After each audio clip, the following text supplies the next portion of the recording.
will be very familiar with the family, the York family. And Ken was president of the Historical Society. His wife, Louise, wrote our history book, The First Topanga Story. They have a son, Peter, who is now on our board, and one of the early things he did was to nominate his brother, Andrew, who's an archaeologist and did a lot of excavations up here in the Pine Tree Circle area, to give the speech tonight. And it's a lot of interest because we have a wonderful turnout tonight. So thank you all for coming, and Andrew. All right.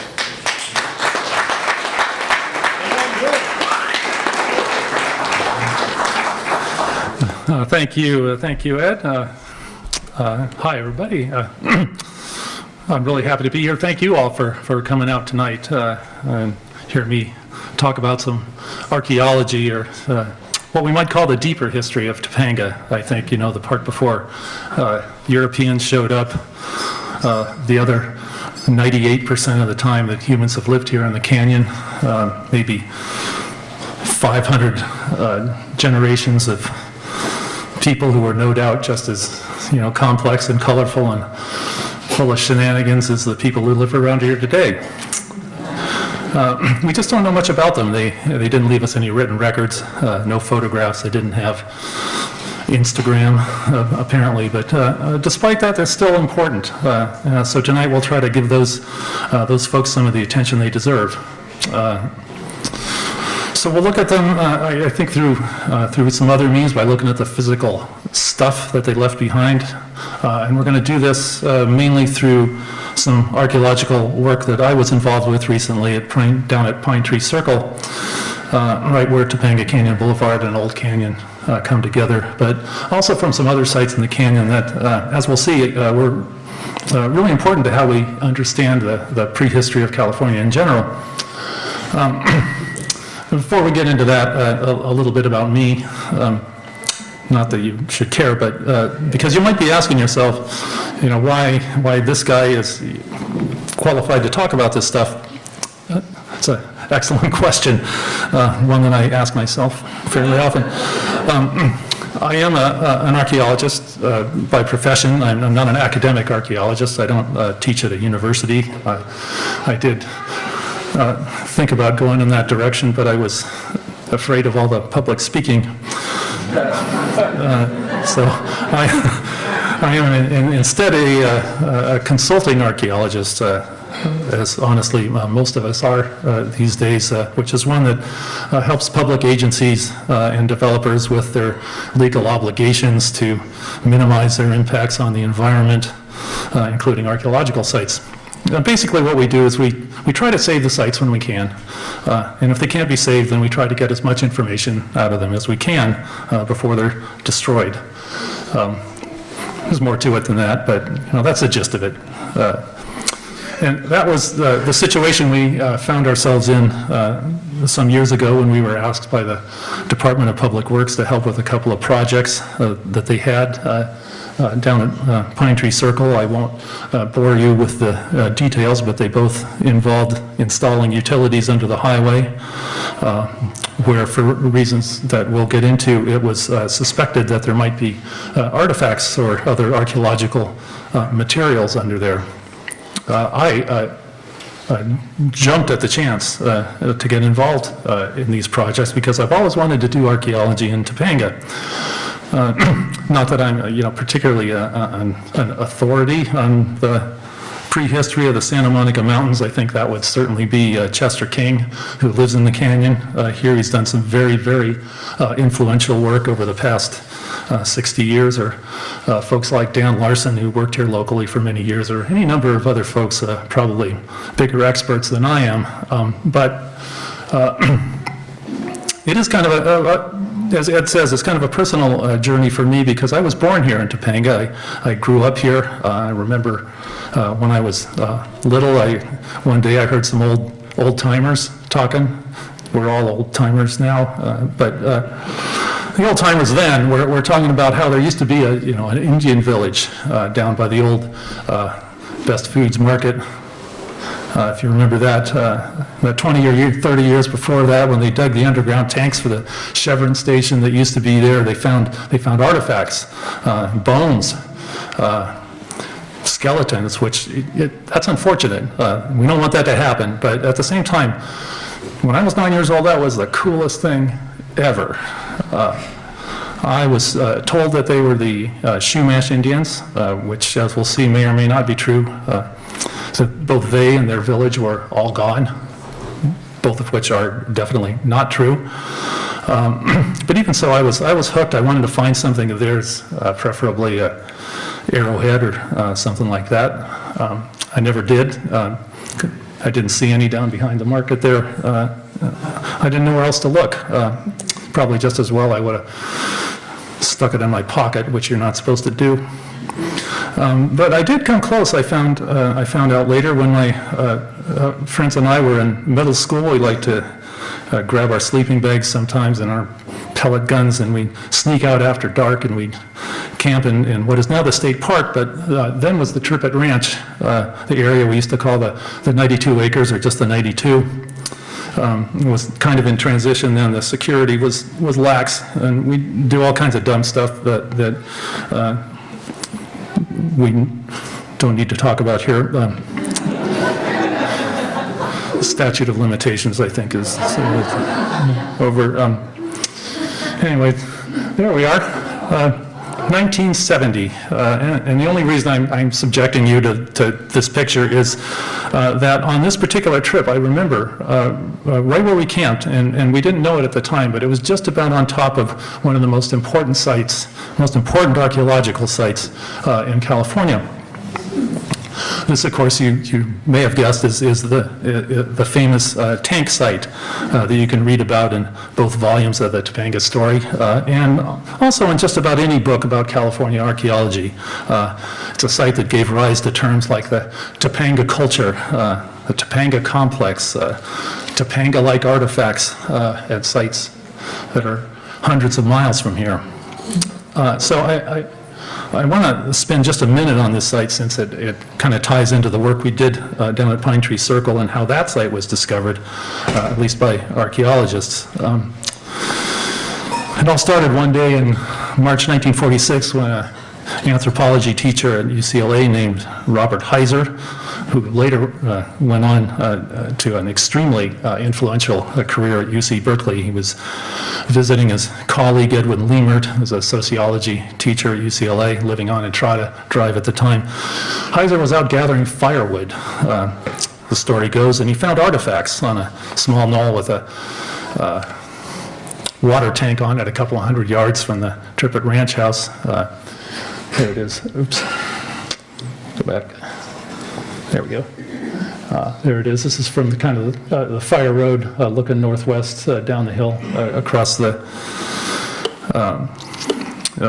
ranch house. He found a lot of artifacts. They looked old. He thought kind of similar to other ones that he had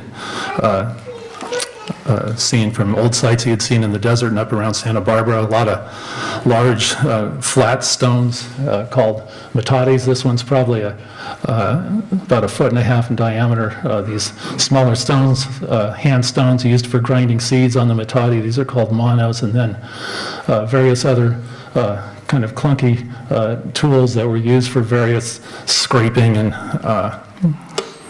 chopping and cutting tasks.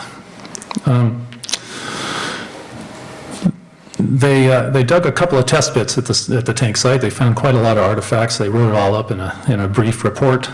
You can't read that, but it says observations on archaeological sites in Topanga Canyon, California. They gave the site a number in their new University of California site numbering system, LAN1 for Los Angeles County site number 1. By the way, we still use that numbering system. It's managed by the state of California. Now there are tens of thousands of sites in LA County. This one was number 1. Yay, Topanga.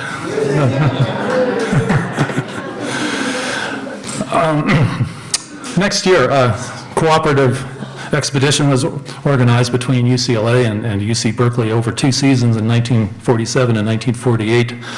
They dug the crap out of the site, more than 270 cubic yards that was pulled out of there by hand by their poor little graduate students. They recovered more than 11,000 stone tools of various types. Here are some pictures from the report. They got projectile points.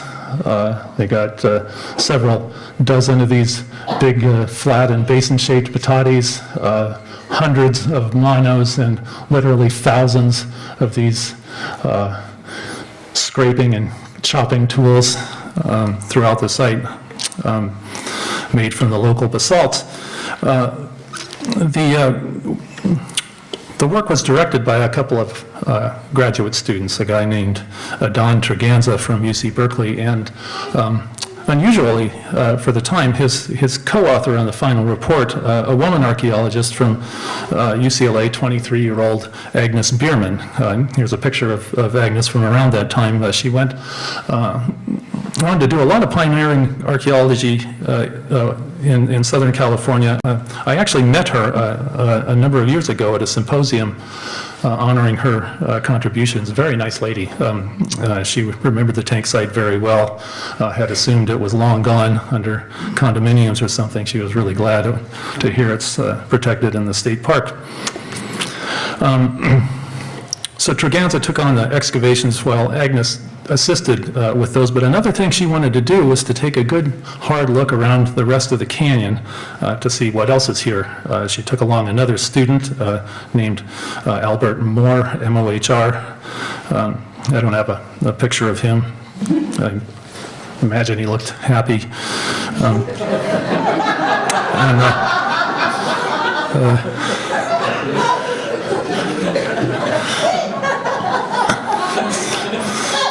Together, they found quite a few more sites, 33 more sites. In fact, here's her map that they made. Here's the tank site is right up here, and then down here at the bottom of the canyon is the site we're going to be talking about at Pine Tree Circle. Now, I say that Agnes and Albert found these sites. I mean, they didn't really find them. They apparently did the smart thing and just asked the locals where they should look for artifacts. And we know they did this, in fact, because Agnes says so right in her report. This is what she says. It is significant to note that during the first season of the excavation, that'd be 1947, we contacted a man named Trujillo, a resident of Topanga Canyon for some 60 years. And from him, we gained considerable information pertaining to the tank site and of the Topanga culture in general. Now, correct me if I'm wrong, but I think this must have been Dolores Trujillo, son of Francisco and Manuela, who moved to the canyon in 1886 when Dolores was 9 years old, just about exactly 60 years before that, before he met Agnes. The Trujillos were, of course, the second family to move to the canyon after the Santa Marias, and Dolores was a very prominent figure in the early days of the canyon. I'd imagine if you were asking the locals in the late 40s who to talk to about old stuff in the canyon, they would tell you that he is your guy. And in fact, he knew the tank site already. Here's what Agnes says in her report. She says, Mr. Trujillo informed us that it was his practice for some years before 1920 to plant a small hay crop over the area we were presently excavating up at the tank site, and was forced to move many matatis and large stones from the area under cultivation. So, interesting. So I think if we kind of zoom in on their map, I think it's pretty clear that he was showing them the sites in Topanga that he knew about. He showed them 5 more sites around the tank sites, and then this is the area we used to call the Indian Caves. It's up Santa Maria Road, which is where his friends the Santa Marias lived, and also was the road that he used to get back and forth from the San Fernando Valley before the highway was built. And then, of course, here's the sites down at the bottom of the canyon, which was right around the Trujillo homestead, which is right around there, I think. So this was his world that he was graciously sharing with the fancy academics who were now nosing around the canyon. It also turns out that Mr. Trujillo was a bit of an archaeologist, and a pretty good one at that. Agnes goes on to say, Mr. Trujillo was fully aware that this is an archaeological site and had come to recognize that these Metati and Mono-bearing sites were old and contrasted, as he said, with the sites down along the creek where the soil is soft and dark with some seashell and where mortars occur and the burials are all folded up. Now, wow, with that statement, Mr. Trujillo has neatly summarized Southern California prehistory with an analysis that the archaeologists at the time were just beginning to come to grips with. Still holds up today. He was absolutely spot on. The tank site is old. Modern dating techniques have shown that it's at least 6,000 years old, or possibly much older. And it represents a very different lifeway than the more recent sites down the bottom of the canyon. This is a pattern that holds up all over Southern California. The earlier manifestation of that, we call it the Millingstone Horizon. He seems to have figured it out about 20 or 30 years before while he was farming hay. Topanga's first archaeologist, ladies and gentlemen.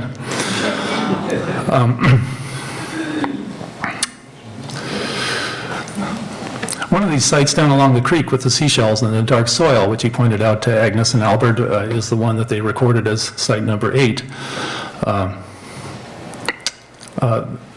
This is our site. This is the one that we're talking about tonight. It was, you can see it was on this, it's on the big terrace down there where a pine tree circle is now. And we can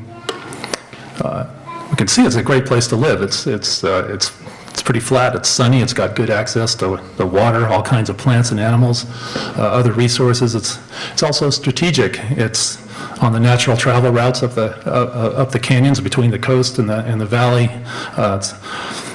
You can go either up Old Canyon or up the main canyon to get to the valley. It's hard to walk through Topanga Canyon without passing through this site.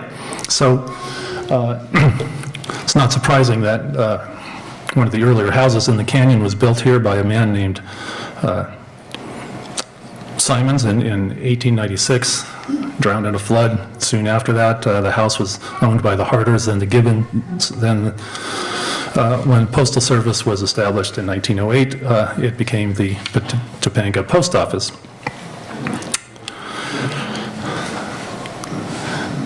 Here's the post office and general store in the 1920s, looking up the hill towards the post office tract.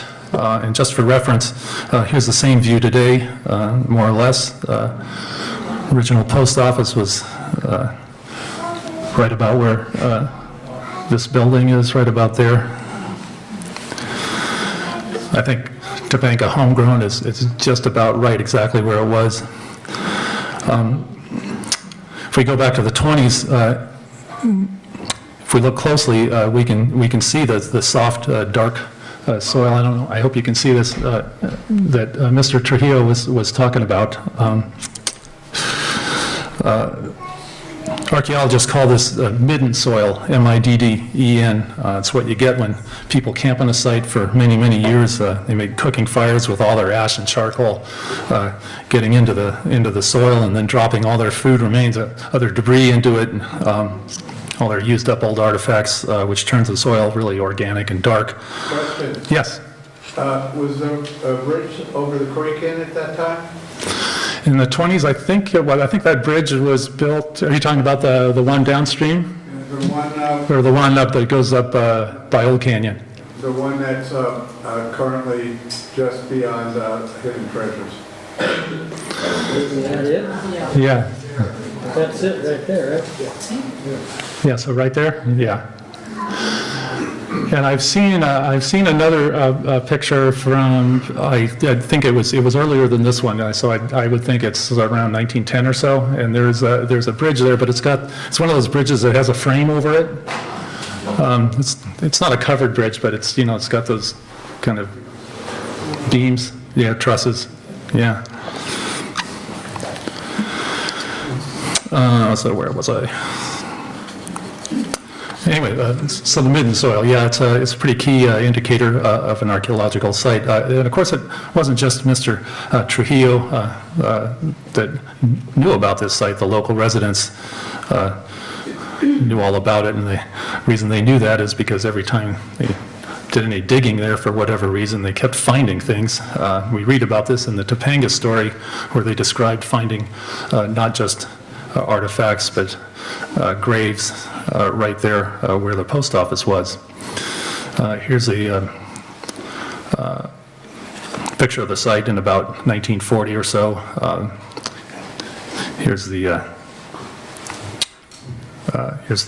gas station that used to be there, and here's the post office, and you can see it's the roads cut through the site already. They've got some fruit trees planted on it. Here's Pine Tree Circle, grown up a little bit. So a lot of activity starting there by now. The university never excavated at this particular site. They probably thought it was too messed up. They wanted to concentrate on what they assumed were the much older sites up the hill at the Trippett Ranch. So poor LAN 8 kind of languished in obscurity for the next 50 years or so, while various activities kept chipping away at what was left of it. Post office was torn down in 1956 when the roof collapsed, and by the 1960s there really wasn't much here. Here it is in 1968. The post office had moved across the highway at that point to its current location. The area where the site was, mostly just a big vacant lot. Did have the gas station on it, a couple of small buildings, but stuff would get stored on it. I remember there used to be a boxcar on it for a while. I don't know if any of you remember that. People would come and muck around on it, and they do some. Sorry? I don't. Yeah. Yes. The consensus is yes.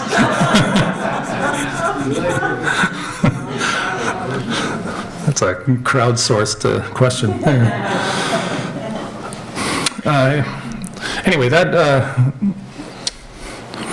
continued into the early 1990s when they started planning for the Pine Tree Circle commercial development down there. By this time, California had some environmental laws, so some studies had to be done, including an archaeological assessment.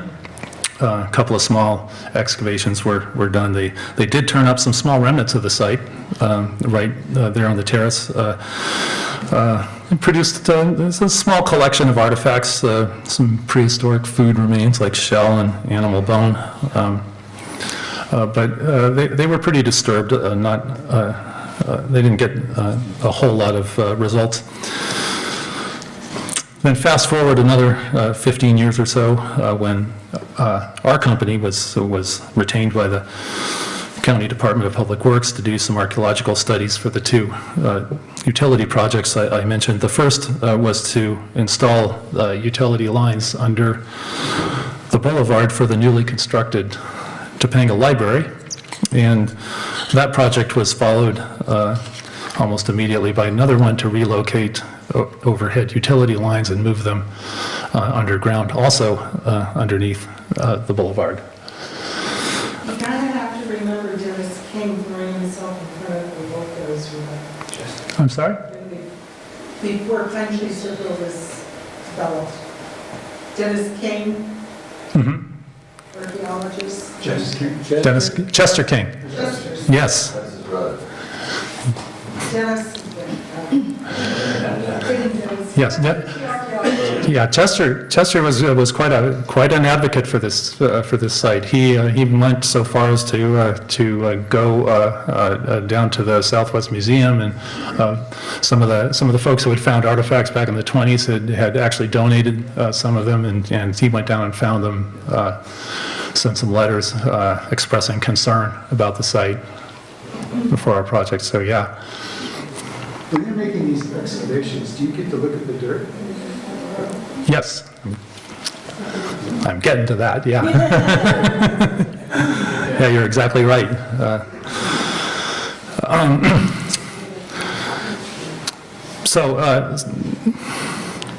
Both of these projects, they're going to be digging under the road. They're going to be digging under the highway. Kind of stands to reason in our minds that if there's going to be anything substantial left of the site, that's where it's going to be, because it just might have been protected by the pavement.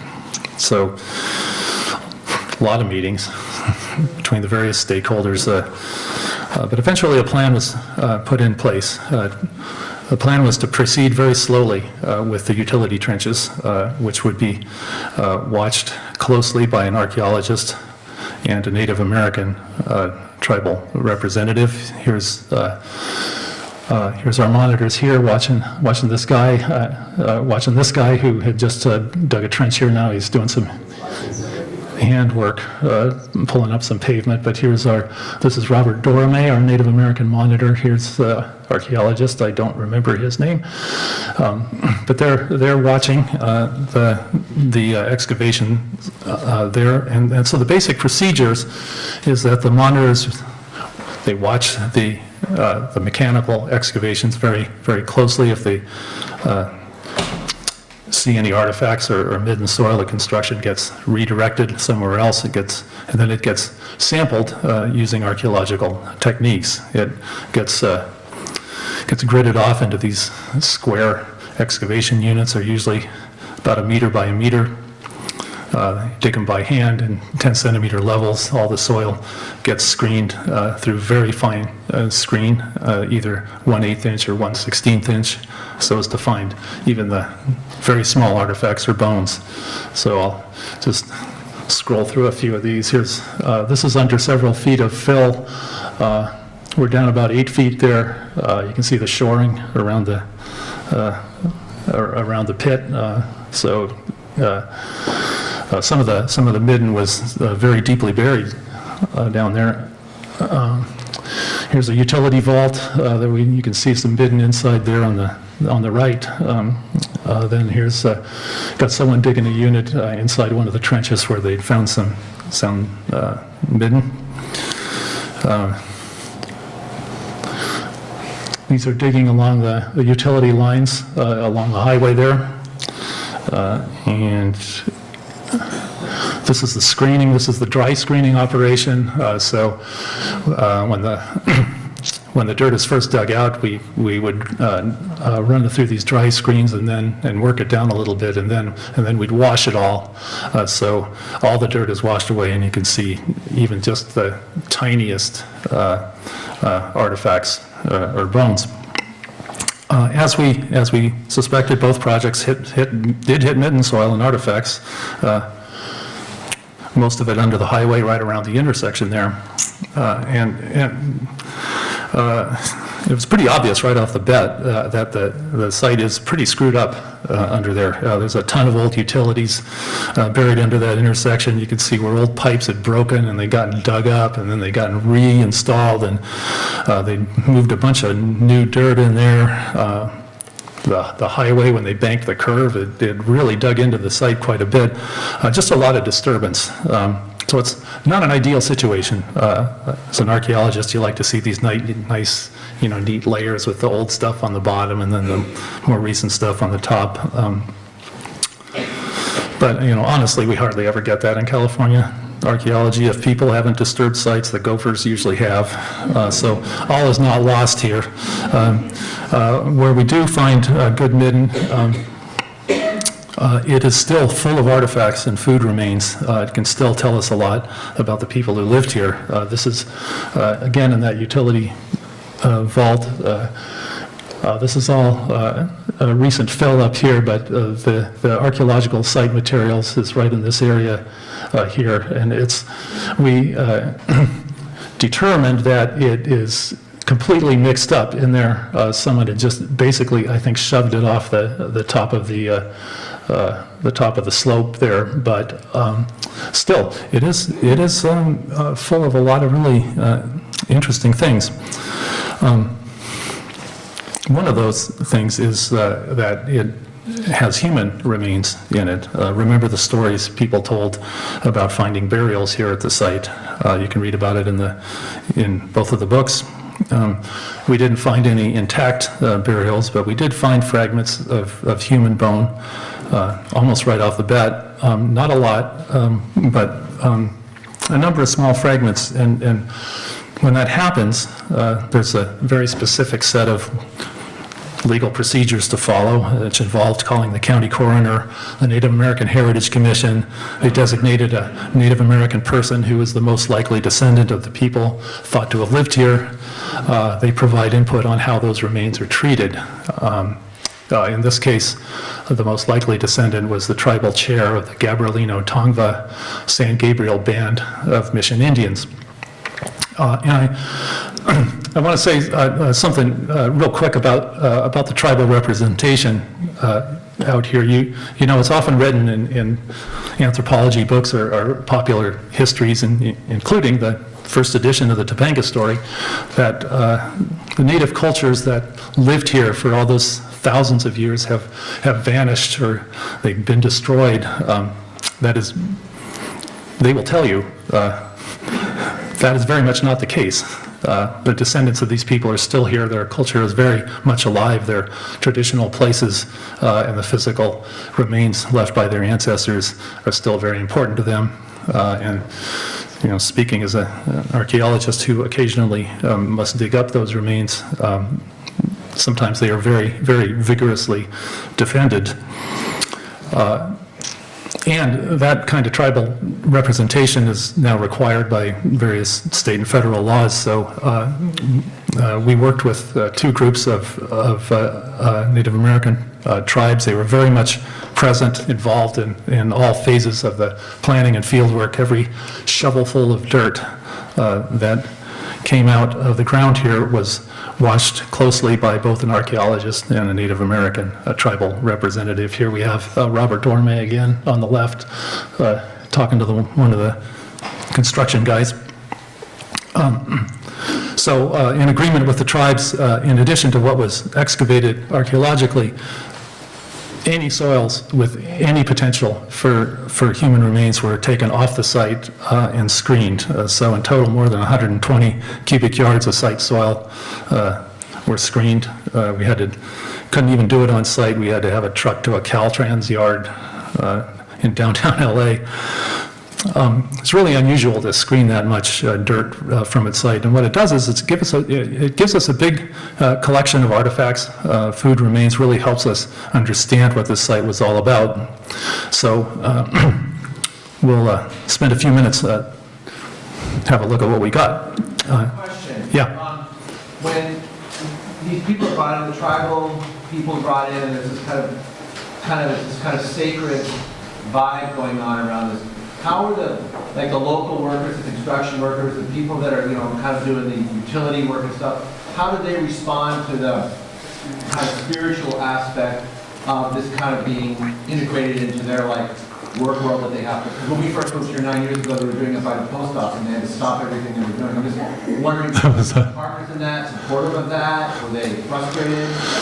All of the above. I think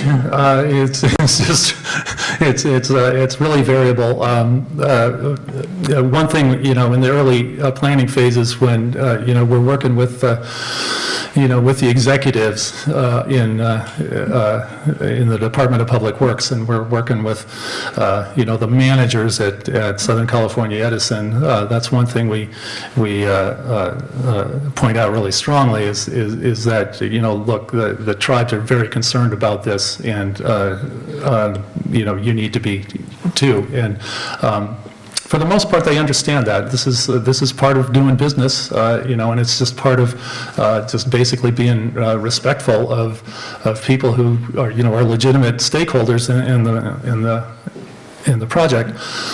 Back earlier in my career, it wasn't so much like that. The construction guys just did not understand, and so it could get kind of confrontational. But in this project, I think it all, in that respect, it all went pretty smoothly. Built into the contract. I'm sorry? I know about this contract. It's built into the contract that they have this monitoring and they set up these teams and everything is screened. Everything is in place, and the moment that anything is discovered, all work stops. Yes. And then all the purpose of the monitors, the Native Americans, the consultants, the archaeologists, their whole concentration then, no work can continue until that work is complete. That's on public land. No, That doesn't hold true for private land. it should. Well, Pine Tree Circle is an example. No, they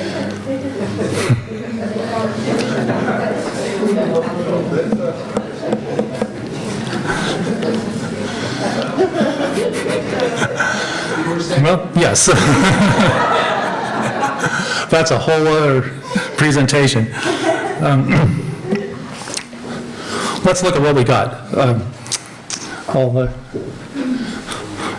go through some of the less exciting stuff first. The most common artifact that we found at the site are these little flakes of stone that were left over when people made their stone tools. We call these things debitage, or creatively flakes. If you make yourself a stone knife, for example, you might produce hundreds of these little waste flakes. You find them throughout the midden.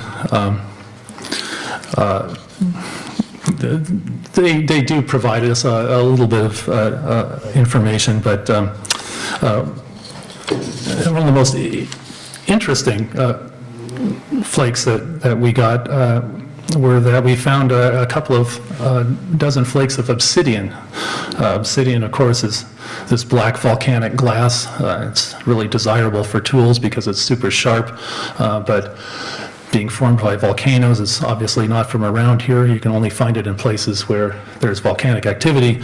Even then, in only a very few select spots where you can find good outcrops of it. So we got some here. We want to know where it's from. Here are the obsidian sources in California. The neat thing about obsidian is that each of these sources has a specific, unique geochemical fingerprint. So if you have a piece of obsidian, you can send it off to a lab and they can tell you where it's from. Turns out our obsidian comes from the Coso volcanic field. It's about 150 miles to the north. You drive right by it if you go up Highway 395 towards Lone Pine, Eastern Sierras. People in Topanga didn't go get it themselves, probably. They probably traded for it. In fact, Coso obsidian was widely traded throughout Southern California. Now we have evidence for that here in Topanga. So what kind of tools were they making that produced all this debitage? Mostly pretty simple tools that they would produce for just a specific, cutting or scraping task, and then discard when they were done. We found about 100 of these. They're not very photogenic, but you can see where they had flaked off along the edges to produce a good working edge to do whatever they were using it for. Another kind of distinctive tool was the scraper plane. These, again, are a pretty simple tool. They have this characteristic flat bottom where the stone is kind of polished, so we know that it was used in sort of a planing motion against a hard surface. For whatever reason, there's tons of these in Topanga complex sites. Wherever those sites are found in Southern California, we got 45 of these at our site. To go with the hundreds that were found at the tank site. It's not exactly clear what they were used for, probably a lot of things, but people have done experiments, and it turns out they work really well for processing yucca fibers to make twine, which of course they use for nets and ropes and a lot of other things. They also made drills and reamers. These would have been used to poke holes in animal hides for sewing them together, perforating shell beads, maybe drilling into wood or bone. Sometimes we find whistles made out of bird bones, and they have little holes in them, so you put your fingers on. They'd use one of these to make that. Here are some projectile points that were in the site. You might say these are arrowheads, but these particular ones are probably too heavy to shoot with a bow and arrow. Now, these would have been attached to a dart that was launched with a throwing stick called an atlatl, ATL. Atlatl has the effect of lengthening your arm, same principle as when you throw a tennis ball for your dog using one of those throwing things. It gives you a lot more power, and it's a good way to bring down large game. But of course, the problem with it is you have to basically stand up and wave your arms in order to launch it, so it's not very stealthy. Sometime around 1,500 years ago, someone either brought into the Americas or invented the bow and arrow, which caught on quick. Everyone was using it all of a sudden, including here in Topanga. These are arrow points. They're smaller than the larger dart points. We have quite a number in our collection. See these small triangular points with the concave bases are called cottonwood triangulars. You can see the tips are broken off, probably from missing their targets and hitting a rock. These are slightly older arrow points. These are called Marymount points. They're fairly characteristic points that you find in the LA area. What kind of stone are these, if not obsidian? They will make them out of the local basalts, but usually they were made out of chert. So you can find outcrops of the Monterey chert formation here and there in these mountains. It's interesting you ask, because the Marymount points are usually made from a fused shale, which is only found in certain places. I forget the name of the source. It's up in the northern part of the San Fernando Valley. Grimes Canyon, thank you. We have another archaeologist here, ladies and gentlemen. I learned it from Chester. Okay. All right, let's... A lot of tools for grinding seeds, other plant foods. Again, they typically used a mono against these larger metates. Had a lot of uses, typically used for grinding hard seeds, like grass seeds, to make flour. Here's a small stone bowl. This is a mortar. It would have been used with one of these stone pestles. It's like a mortar and pestle. I use it usually for pounding acorns from the local oak trees. Then here's some fragments of stone bowls, probably had kind of a similar purpose. The ground up seeds and acorns were often mixed with water, made into little cakes, cooked over a fire. Here's what they might have been cooked on. This is a piece of flat steatite, probably a piece of what's called a comal, would have been used as a cooking surface over some coals. Steatite's it's a soft stone. It's not good for a lot of things, but it's great for cooking because it transfers heat really well. This one's broken, but the original piece probably would have had a hole in it that you could put a stick through and use as a handle and have yourself a nice frying pan. Another piece of steatite has these odd little grooves in it. This was used to straighten arrow shafts. If you're making an arrow, you need the shaft to be nice and straight. So you heat this up, you put the shaft in there, and it straightens it out.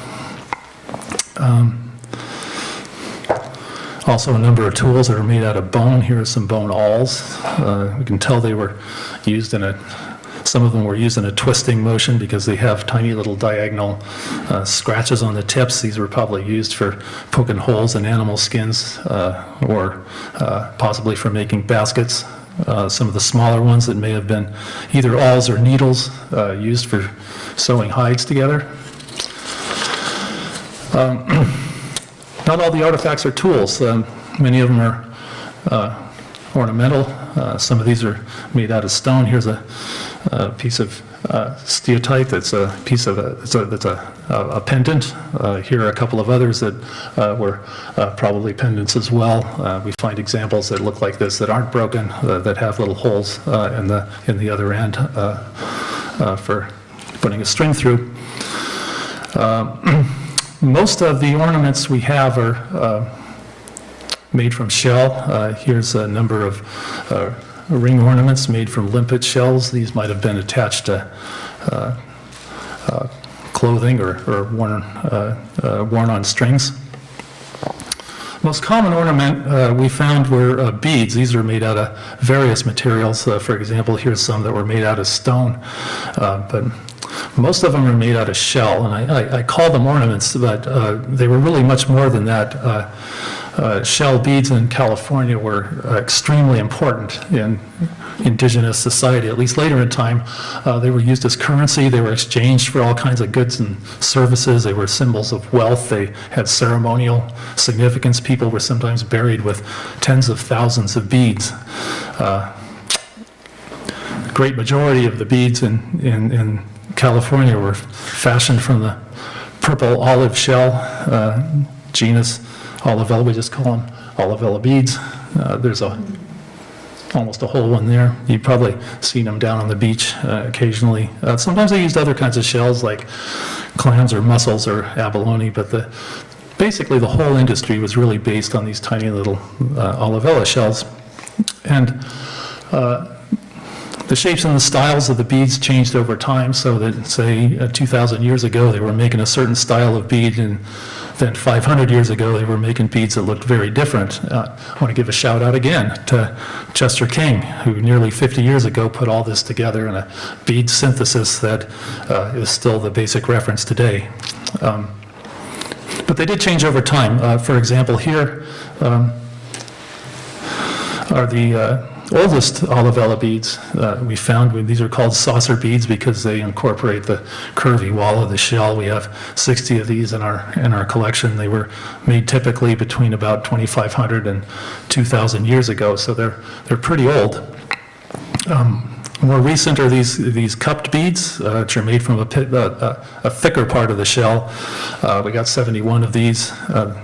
These were made over a period of about 500 years, from about 1150 to about 1650 AD, roughly 900 to 400 years ago. Still later are these lipped beads. These were made mainly over a pretty short period between about 1500 and 1650 AD, so these are less than about 500 years old. They were made right up until the very first contacts with the Spanish. And then finally, these are interesting. We have 27 of these beads. These are called rough discs or chipped discs. They're a larger bead. Instead of these nicely ground edges, they were just chipped into this kind of roughly circular shape. You'll notice that they have these very small, straight-sided holes. These holes were not made with stone drills. They were made with iron needles, which were introduced by the Spanish. And we know that massive quantities of these beads were produced by the Indians living up in the missions in Ventura and Santa Barbara, and that these beads were traded out into the hinterlands. So now we know we have people living here during the colonial period after the Spanish established the missions. Still more evidence for that comes in the form of these glass trade beads. These were manufactured in Europe. The ones from this side are very typical of the huge numbers of these that were distributed to native people by the Spanish explorers, and then in even much greater quantities by the missionaries. So now we have evidence for that here in Topanga, that people were living here at Pine Tree Circle in the very late 1700s, possibly even into the early 1800s, and they were participating in this whole regional economic system that included the missions. So that's kind of a new finding, and I think that is that's pretty interesting. But I want to talk a little bit about their food, to shift gears a little bit. One of the most important things we wanted to get at is what their diet looked like. We're kind of limited in that we know they were grinding up a lot of seeds and other plant foods and all those monos and metates, so we analyzed some soil samples, try and find some seeds, but there just wasn't good enough preservation. But what we do have are bones, the bones of the animals they ate. We got about 15 pounds of bone fragments overall, but very fragmented. Average piece only weighed 1/10 of a gram or so, but we sent it all off to the San Diego Museum of Natural History, where they're just magicians at looking at a tiny piece of bone and telling us what kind of animal it's from. Not only what kind of animal it's from, but what particular bone it is. They looked at nearly 23,000 pieces of bone from the site, and we find they were eating quite a lot of different kinds of animals. Mostly, they're eating rabbits. More than about 1/3 of their meat seems to have come from cottontails and brush rabbits. They'd hunt those with bows and arrows, catch them in snares or nets. They'd also make blankets out of the hides. They also ate a lot of rodents. Sounds good. Gophers, wood rats, mice, ground squirrels. Large mammals, deer were pretty common. This would be the local mule deer. They'd hunt those with bows and arrows or atlatls. Sometimes we see cut marks on the bones where they butchered them. Also ate birds, mostly quail, snakes, lizards, turtles that they could get out of the creek. So quite an eclectic non-vegetarian diet here at the site. But all of these animals could have been taken in the immediate vicinity of Pine Tree Circle, but they were also eating a surprising amount of seafood, which would have been brought up from the coast about 4 miles down the canyon. Bits of seashells are found throughout the site. We collected about 11 pounds of it, more than 20 different species of shellfish, but about 85% from California mussel, which is what we typically find in sites along the coast around here. Mussels, as you know, like to attach themselves to rocks. You've probably seen them down at the beach or on pier pilings. Pretty easy to pick them off at low tide. We have bones from sea otter and sea lion, fur seal, and at least 16 species of fish. In fact, fish vertebrae are the most common bone at the site, thousands of them, about 95% of which is sardines, which would have been taken with nets down at Topanga Beach. They could catch them in quantity, and then they just bring them up to the site. So when you put it all together, we have quite a bit of stuff from this site. I've kind of only scratched the surface here, and keeping in mind that we excavated probably way less than 1% of what was originally here. It's pretty clear that, in its day, this was a pretty major settlement, at least at certain periods during its lifetime, as a place where people lived. So that brings us to trying to figure out when people lived here, when they first showed up, when it was occupied the most, and any times that it may have kind of fallen into disuse. We've already gotten some information from the artifacts. We know that the arrow points are probably less than 1,500 years old. The beads go back maybe a couple of thousand years. But we want a little more, so we can turn to radiocarbon dating for that. If you're not familiar with it, radiocarbon labs can chemically analyze a sample of any organism that was once alive, like a piece of charcoal or bone or shell, and get an estimated age for when that organism died to within as little as 50 years or so. So we have 12 radiocarbon dates on pieces of charcoal and shell and bone, and I promised myself I wouldn't show any graphs tonight, but I just can't help it, so here you go. If we plot out these radiocarbon dates, we see that our earliest one is back around 4,500 years ago. Then we have this little cluster between about 4,000 and 3,600. Then we have one dated around 1,300, and then this other cluster of several dates right around 500 or 600 years ago. So that's pretty interesting, but we still want more. So we also have a way of estimating the ages of our obsidian artifacts. There's a technique called obsidian hydration that measures microscopic changes in the surface of obsidian artifacts as they react with moisture in the atmosphere. They form this microscopic rind that you can measure in microns, get an idea of how old that artifact or when that artifact was made.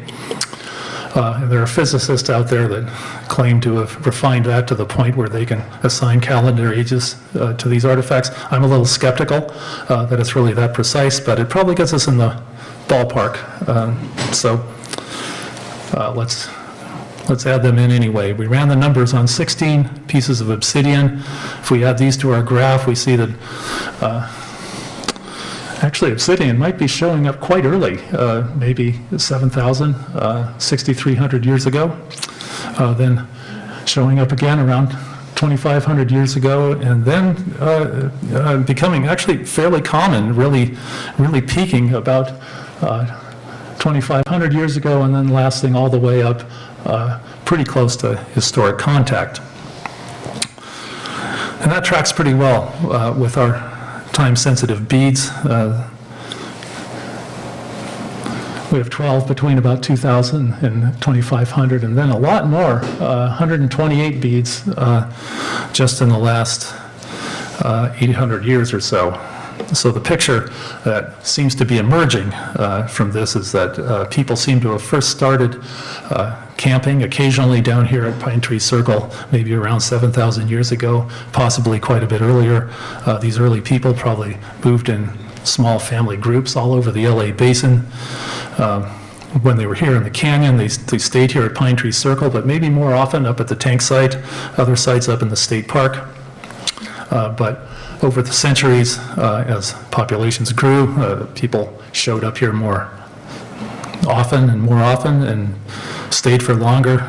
Maybe by 2,000 years ago, Pine Tree Circle was becoming kind of a hub of activity in the canyon. The sites up in the state park, I think, were occupied less. At least they seem to have been. I think mainly they were a place for hunting or gathering acorns, which were then brought to the large settlement down on the bottom of the canyon at Pine Tree Circle. Question. Yeah. The obsidian, you mentioned that it was coming from 150 miles or so in the desert area. The desert area, which is volcanic. So were they importing the obsidian and then making the tools, or were they importing the trading and getting the tools already made? That's a great question. Yes, I think when we look at the source, if we go up to the Coso obsidian source, we see what they were making. They were kind of roughing out. We call them bifaces. They look like big projectile points, but they're very kind of roughly made, but they're really pretty efficient to carry, and that's what they do. They just produce a bunch of these, and then I think they would tend to be distributed in that form. So it's kind of they would kind of rough out some pieces that were pretty large but easy to carry, and then they would, yeah, they're preforms. Yes, thank you. Yeah, exactly. That's yeah. Sometimes they, as they made their way, southward into Southern California, people would use some of the preform. It would become smaller. Then they would move farther along, and people would use some more of it. And by the time it got down to Topanga, I don't think they were coming in big pieces. I think they were coming in mainly as finished artifacts, or fairly small preforms, or just as flakes.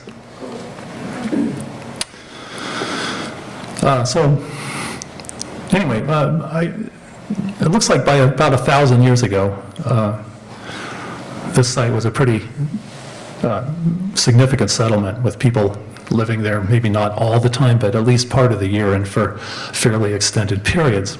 Now, who they were is a little bit of a question.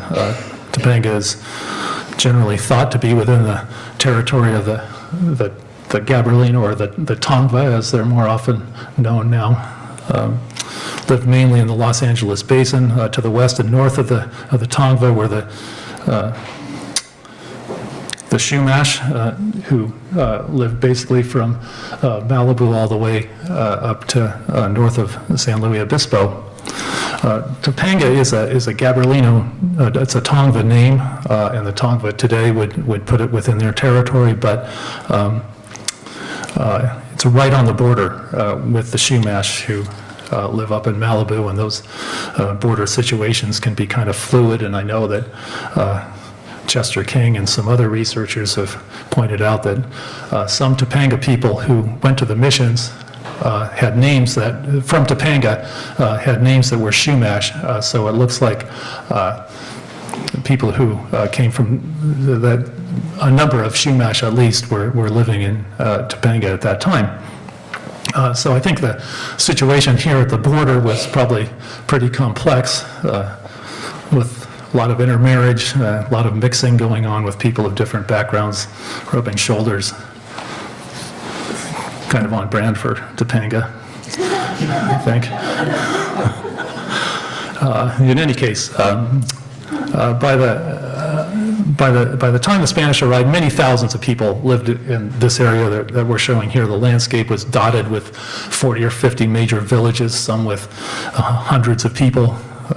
There was a village named Topanga, and if we zoom in, we see that most people put it on the coast, right at the bottom of the creek there, right at the mouth of the canyon.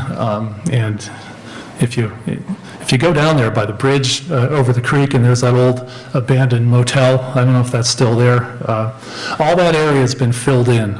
But there used to be this really nice estuary and wetland there. Here it is in the very early 20th century. There's apparently a very rich archaeological site there. It was excavated in 1905. It was reputed to have been a native cemetery there that was marked with a big whale bone. I understand that State Parks has done some augering there, found archaeological midden under 10 or 20 feet of fill. So there is still a site there, still. And that site at the mouth of the canyon, it kind of makes sense as kind of the key settlement here in Topanga. Most of the major villages were at the coast after all, but where does that leave us here up at Pine Tree Circle? We know now that after our work, people were very likely living at both sites in the few centuries right before. There's good artist conception. It looks like Topanga Beach to me. But we know people were bringing shellfish and fish up from the coast right around then, from the village that was down at the coast. You can walk between the two sites in a couple hours. Pine Tree Circle must have been a great place to get acorns, other resources that aren't so common at the coast. So I think these settlements were probably pretty closely integrated, probably had a lot of interaction. Maybe some people lived at both sites. Pretty nice situation, but of course all that was coming apart soon after the Spanish arrived with all the disruptions of the mission period. These coastal villages were usually abandoned pretty early on because they were just so exposed on the coast.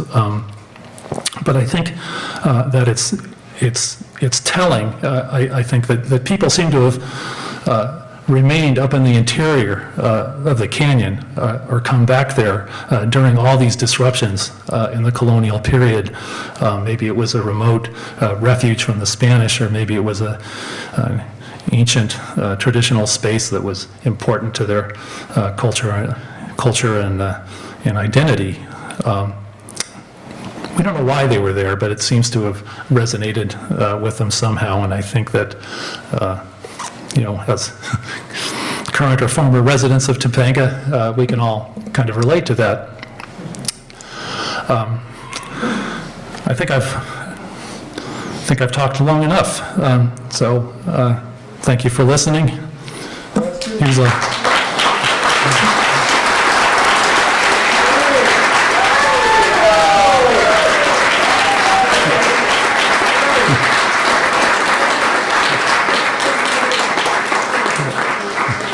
I heard a question. What is the current state of the undergrounding of the utilities? It appears to be completely not happening anymore. Is that true? All the ones we were working on have been installed already, as far as I know. Yeah, so anything new going on is someone else. Nothing new.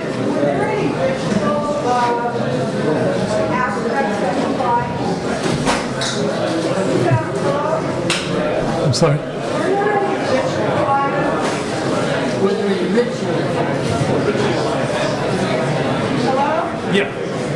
Yeah, you're asking about ritual items.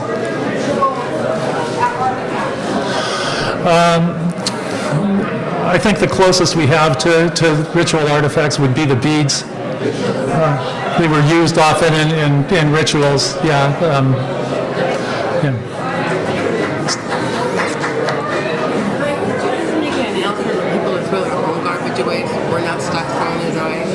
Okay. I've had a request for people to throw their own garbage away, so it helps with the cleanup.